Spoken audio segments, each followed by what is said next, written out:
Okay, let's go.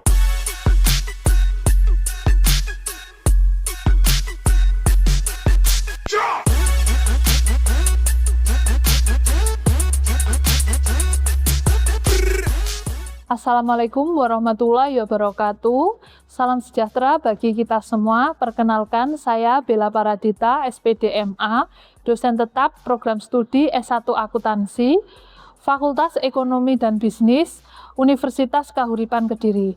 Pada kesempatan kali ini, saya akan menyampaikan pernyataan diri dosen dalam unjuk kerja Tridharma Perguruan Tinggi atau PDD UKT-PT dalam unsur pengajaran. Sebagai dosen, saya melaksanakan Tridharma Perguruan Tinggi yang meliputi 3 unsur, yaitu pendidikan, penelitian, dan pengabdian kepada masyarakat. Pada bidang pendidikan, saya mengampu mata kuliah Akuntansi Keuangan Menengah 1, di mana bobotnya yaitu 3 SKS. Pada program studi S1 Akuntansi. Pada pembelajaran mata kuliah ini dilaksanakan berdasarkan rencana pembelajaran semester yang telah disusun secara kurikulum OBE. Mata kuliah ini bertujuan memberikan pemahaman kepada mahasiswa mengenai akuntansi dan akun-akun dalam aktiva dan penyajian serta interpretasi laporan keuangan berdasarkan ETAP dan IFRS. Mahasiswa belajar secara kritis dan memahami konsep dan praktik akuntansi keuangan. Mata kuliah ini, mahasiswa diharapkan mampu memahami konsep-konsep akuntansi keuangan menengah, menguasai konsep penggunaan standar akuntansi, menguasai penyusunan laporan keuangan serta sesuai standar yang berlaku. Selanjutnya, pengambilan keputusan secara tepat dalam penyelesaian masalah akuntansi. Selanjutnya, mengaplikasikan standar akuntansi keuangan berdasarkan ETAP dan IFRS. Kemampuan tersebut dikembangkan secara bertahap melalui pembelajaran yang terstruktur sesuai capaian pembelajaran mata kuliah. Materi pembelajaran disusun secara sistematis dimulai dari pelaporan keuangan dan standar akuntansi serta pelaporan keuangan, laporan laba rugi, laporan posisi keuangan dan informasi terkait, konsep nilai waktu uang, penilaian persediaan dan isu penilaian tambahan, aset tetap berwujud, yang terakhir adalah penyusutan, penurunan nilai, deflasi, hingga aset tidak berwujud.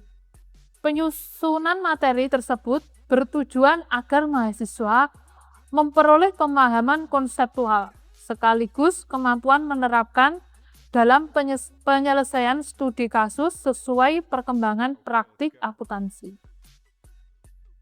Perkuliahan dilakukan secara tatap muka dengan dibantu dengan pemanfaatan learning management system sebagai bahan distribusi materi, penugasan, serta komunikasi pembelajaran mahasiswa. Dalam pelaksanaan saya menerapkan pendekatan delivery, interaction, dan assessment atau DIA. Pada tahap delivery, materi disampaikan secara sistematis melalui penjelasan konsep, pembahasan contoh kasus, diskusi, serta pemanfaatan referensi utama dari jurnal ilmiah terbaru sehingga mahasiswa memperoleh pemahaman yang komprehensif. Pada tahap interaction, saya membangun suasana pembelajaran yang aktif melalui diskusi kelas, presentasi kelompok, studi kasus, serta tanya jawab.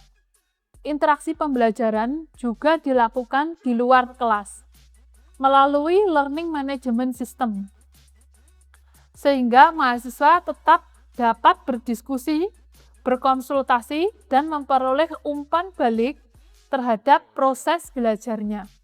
Pada tahap assessment, penilaian dilakukan secara berkelanjutan melalui partisipasi dalam pembelajaran, penugasan individu maupun kelompok, ujian tengah semester, dan ujian akhir semester. Penilaian menggunakan indikator ketercapaian pembelajaran yang meliputi penguasaan konsep, kemampuan analisis, ketepatan penyelesaian studi kasus, serta kemampuan mahasiswa dalam mengkomunikasikan hasil analisis secara sistematis sesuai dengan rencana pembelajaran semester yang ada. Selanjutnya, saya akan mendemonstrasikan video pembelajaran pada mata kuliah Akuntansi Keuangan Menengah 1 dengan materi penyusutan, penurunan nilai, deflasi, dan revaluasi. Selamat menyaksikan. Assalamualaikum warahmatullahi wabarakatuh. Waalaikumsalam warahmatullahi wabarakatuh. Selamat siang teman-teman. Siang, Bu. Sebelum pembelajaran kita mulai, kita berdoa dulu ya teman-teman. Berdoa sesuai dengan keyakinan dan kepercayaan masing-masing. Berdoa dipersilahkan. Berdoa selesai. Teman-teman, sebelum pembelajaran kita mulai, kita absen dulu ya. Absennya kan ada di LMS. Nah, silahkan teman-teman cek HP-nya masing-masing. Absen sekarang. Sudah absennya? Ya. Nah, sebelum kita masuk ke pembelajaran inti, alangkah lebih baiknya kita review materi minggu lalu. Untuk materi minggu lalu kita membahas apa? Ada yang bisa jawab? Saya, Bu. Ya, gimana? Perkenalkan, nama saya Frian Abriliansyah. NIM saya itu 22109-003. Kemarin minggu lalu membahas tentang aset tetap berwujud. Oh ya, betul. Aset tetap berwujud ya kemarin. Ya, Bu. Berarti ingatannya masih kuat ini. Jadi teman-teman kalau bisa menambahkan aset tetap itu apa kira-kira definisi dari aset tetap yang teman-teman ketahui tentang aset tetap? Ada yang bisa jawab? Saya izin menjawab. Perkenalkan, nama saya Elsa Aulia Ramadhani dengan nomor NIM 25109001. Aset tetap berwujud yaitu aset yang memiliki bentuk fisik dapat dilihat, disentuh, dan digunakan secara langsung untuk mendukung operasional perusahaan. Ya, betul sekali. Jadi dia itu untuk mendukung operasional perusahaan ya. Jadi untuk aset tetap berwujud itu ada contohnya. Contohnya apa teman-teman untuk aset tetap berwujud? Saya Bu Ya. izin menjawab. Nama saya Liviana Hanifarianafi dengan NIM 25109013. Contohnya adalah gedung, mesin, tanah, dan peralatan kantor. Ya, ada gedung, tanah, dan peralatan kantor. Nah, untuk pertemuan kali ini kita membahas tentang aset tetap, yaitu tentang penyusutan, penurunan nilai, deflasi, dan revaluasi. Itu. Definisi penyusutan itu adalah dia itu yang terjadi pada aset tetap berwujud.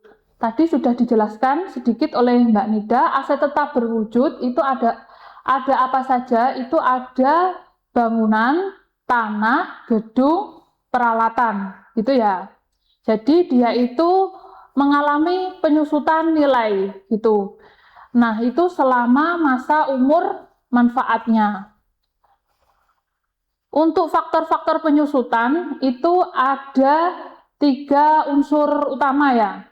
Yang pertama itu ada biaya perolehan aset. Biaya perolehan aset atau harga perolehan ini bisa kita sebut harga perolehan. Ini di kelas sudah materi sebelumnya sudah saya singgung sedikit ya. Terus yang kedua ada nilai sisa atau nilai residu. Nilai sisa atau nilai residu. Selanjutnya ada apa? Umur manfaat ekonomis. Umur masa manfaat. Ekonomis. Untuk biaya perolehan aset itu merupakan pengorbanan yang diperlukan perusahaan tersebut dalam memperoleh suatu aset tersebut. Gitu. Selanjutnya kalau nilai sisa, ini apa? Nilai sisa? Ada yang bisa menjawab? Nilai sisa?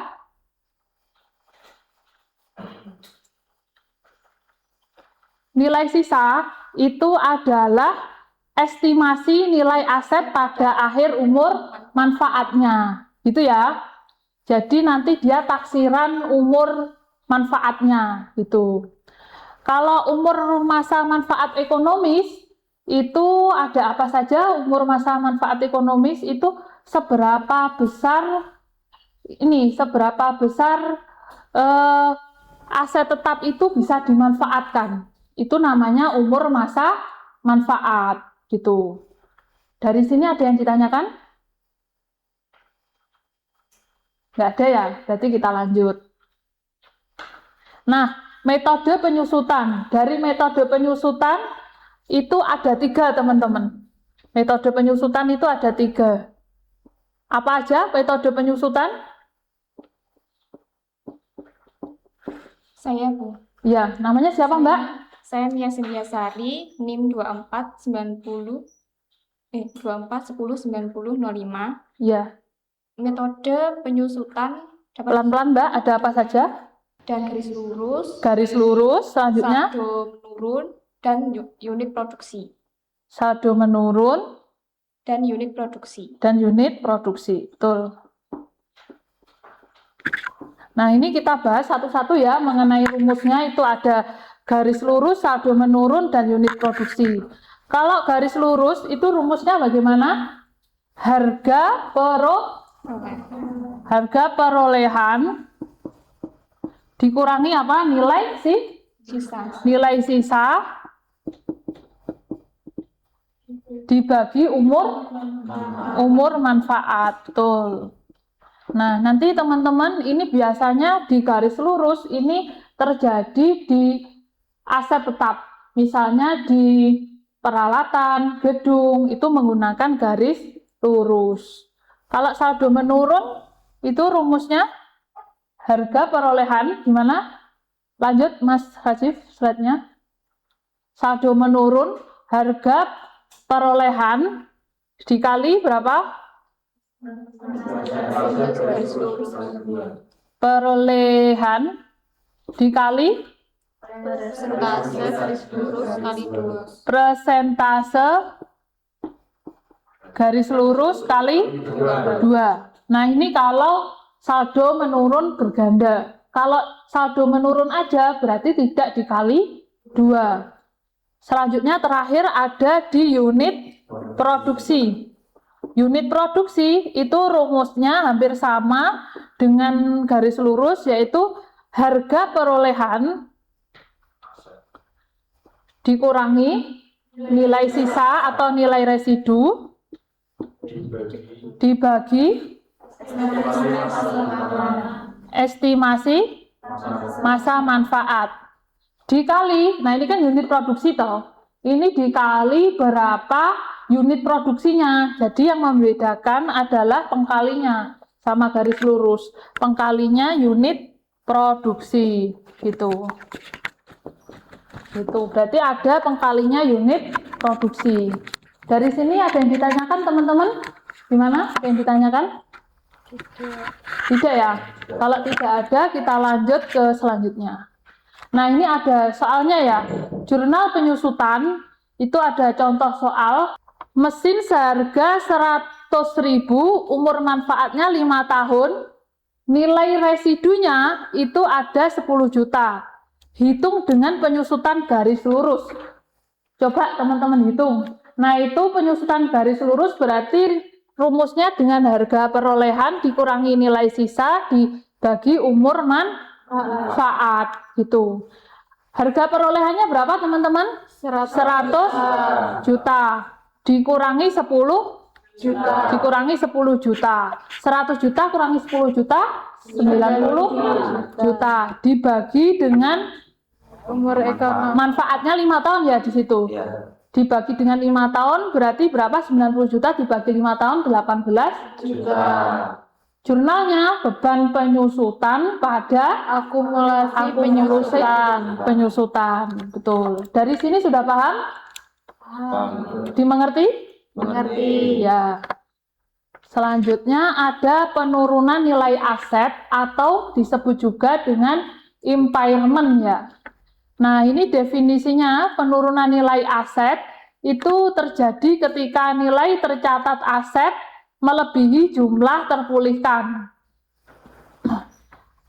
Dikatakan itu mengalami penurunan nilai aset itu yang bagaimana jika perubahan signifikan pada kondisi pasar akibat kemajuan teknologi yang membuat aset itu usang. Jadi kalau dia membuat ada kemajuan teknologi yang membuat aset itu usang, dia itu nanti akan mengalami penurunan nilai aset. Gitu. Ada yang ditanyakan dari sini? Lanjut ya, kalau nggak ada yang ditanyakan. Nah, ini deflasi. Teman-teman kira-kira deflasi ini sering terjadi di kita, di alam sekitar kita. Jadi, ada yang tahu sebelum saya menjelaskan lebih lanjut, deflasi itu apa? Iya, Mbak Sinta ya? Ya, kenalkan nama saya Dinta Martavania, NIM saya 25100901. Iya, silahkan Mbak Sinta. Deflasi terjadi pada sumber daya alam dikarenakan sumber daya alam berkurang karena adanya akibat eksploitasi. Eksploitasi ya? Ya, Betul. Deflasi itu gini, deflasi itu terjadi pada sumber daya alam. Sumber daya alamnya itu apa saja? Misalnya tambang emas. Kan setiap hari kan ditambangi ya. Itu ditambangi di raup. Nah, terus selanjutnya itu nanti kan bisa akan habis. Nah, itu kan bisa bersifat eksploitasi. Selanjutnya tambang emas, terus tambang apa aja? Tambang batu bara. Itu juga bisa. Jadi dia itu sifatnya yang diambil secara terus-menerus atau eksploitasi. Nah, deflasi ini hanya terjadi pada sumber daya alam. Nah, dari sini kita dapat membedakan bedanya antara deflasi dan penyusutan itu apa. Kalau bedanya deflasi dan penyusutan itu apa? Ada yang tahu? Kalau deflasi terjadi di sumber daya alam, betul. Kalau penyusutan terjadi pada aset betul. Jadi kalau deflasi itu sifatnya eksploitatif, kalau penyusutan itu sifatnya berkurang setiap tahun. Jadi tergantung umur masa manfaatnya tadi. Nah, di sini kan dijelaskan perbedaan utama deflasi dan penyusutan pada aset tetap berwujud. Penyusutan.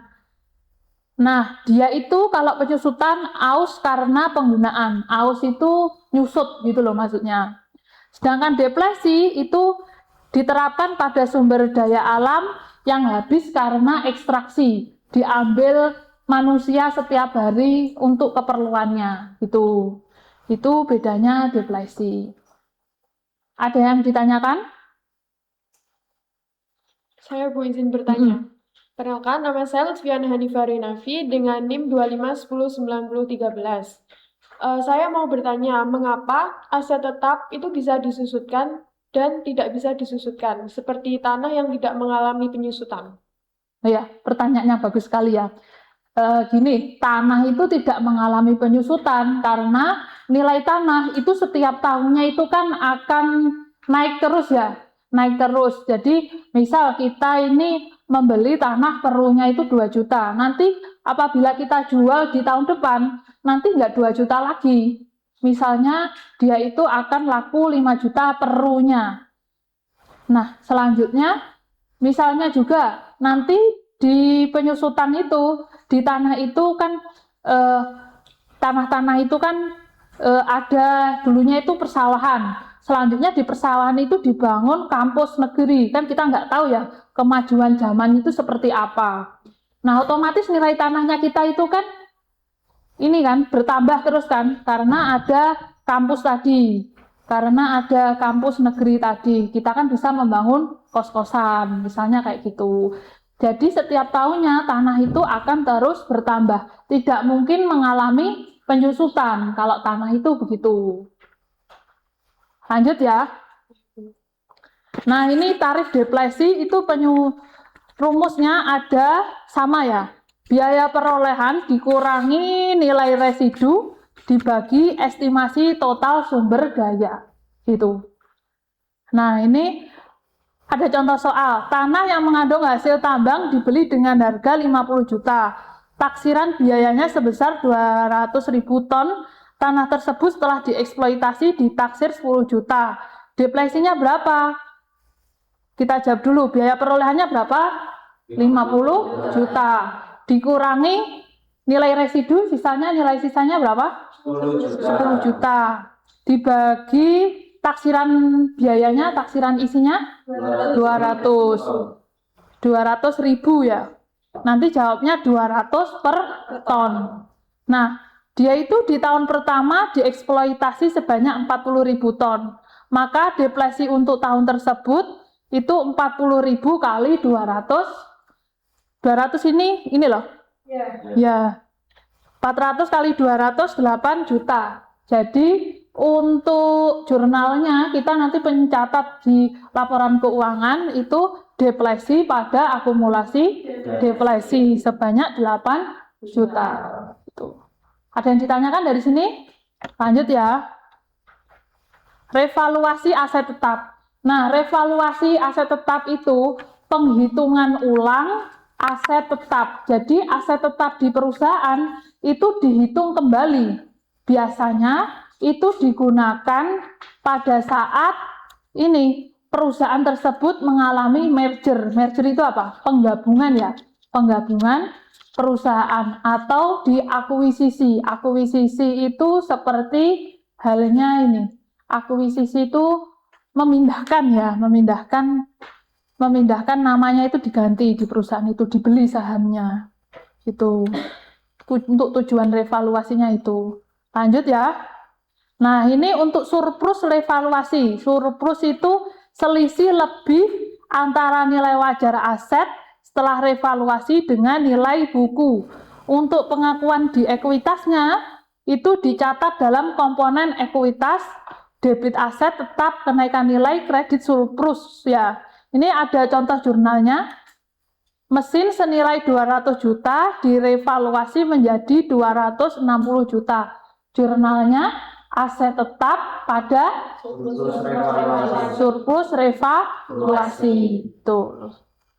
Selanjutnya, nah dari yang saya jelaskan tadi ada pertanyaan? Saya, Bu. Ya, silakan Mbak Air. Saya Arlia Sari Arza dengan NIM 2510921. Saya izin bertanya, mengapa deflasi tadi hanya diterapkan pada sumber daya alam? Ya, terima kasih atas pertanyaannya. Saya ulang ya materinya tentang deflasi.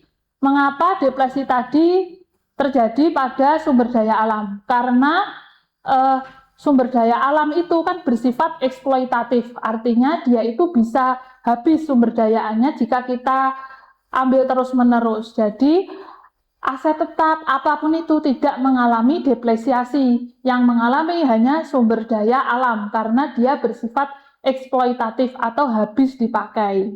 Itu. Pertanyaan selanjutnya, jika ada yang ditanyakan silahkan, jangan malu-malu. Saya, Bu. Mbak Fafa ya? Iya. Ya, silahkan. Perkenalkan, nama saya Vanessa Fatika Rahmat dengan NIM 25109012. Saya izin bertanya, Bu. Jadi secara garis besar perbedaan depresiasi dan penyusutan itu apa ya, Bu? Ya, kita bahas bersama-sama ya. Bedanya depresi dan penyusutan.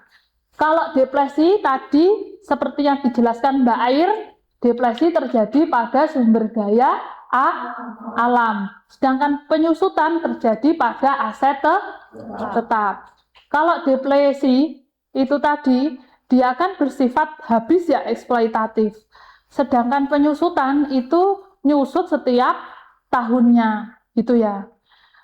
Jadi objeknya beda, terus yang disusutkan itu tadi kalau deflasi itu langsung habis, kalau penyusutan itu mengalami penyusutan setiap tahunnya gitu.